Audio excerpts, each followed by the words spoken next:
How do we live a successful life as Christians? Last week we were talking about our father and mother, and we're continuing that talk today. And specifically today, we're going to be looking at how can we honor our father and mother by living a successful life. I think the first question to ask is, what is a successful life? How do we define success? And to answer that, I'm going to read for you a definition from the Oxford Dictionary. It says, success is the accomplishment of an aim or purpose. Success is the attainment of fame, wealth, or social status. Success is a person or thing that achieves desired aims or attains fame, wealth, etc. Now, I've read a lot of books on how to be successful, right? There's a lot of books out there on this kind of thing, and I think that this is pretty spot on. Success for a lot of people means being rich, being famous, and being independent. But let me ask you this. Do you think that's all there is to success? I think the Bible has a radically different definition of success. Romans 12:1 says, "Therefore I urge you, brothers and sisters, in view of God's mercy, to offer your bodies as a living sacrifice, holy and pleasing to God.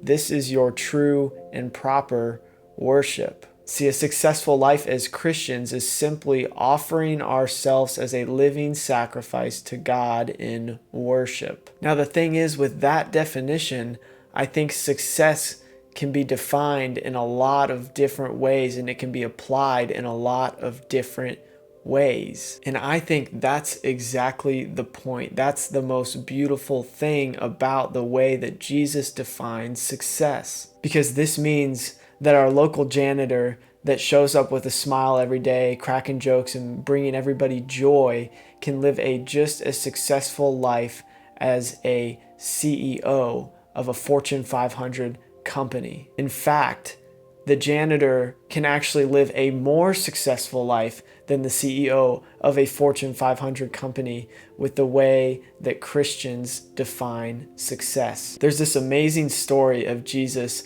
sitting with his disciples, watching the Pharisees and all of these people bring money to the temple treasury, giving money. And you see the disciples and Jesus, they notice all of these wealthy people giving tons of money to the temple treasury, and they notice them one after another, and then all of a sudden a poor widow comes up, and she brings with her two little coins worth not much at all. She takes these coins, pretty much everything that she owns, and she gives it to the temple treasury. And then Jesus says, this poor widow gave more to the temple treasury than all the others. And in the same way, I think this widow shows us how to live a successful life in worship of God. Because Jesus doesn't define our success by our fame and our wealth.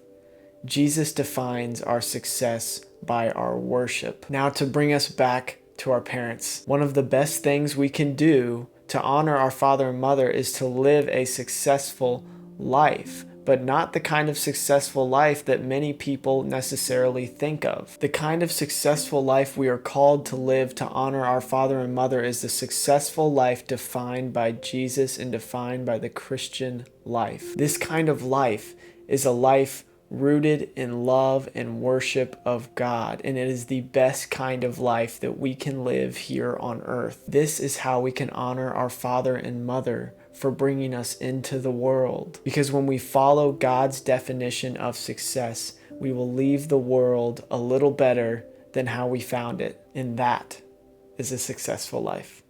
See you next time.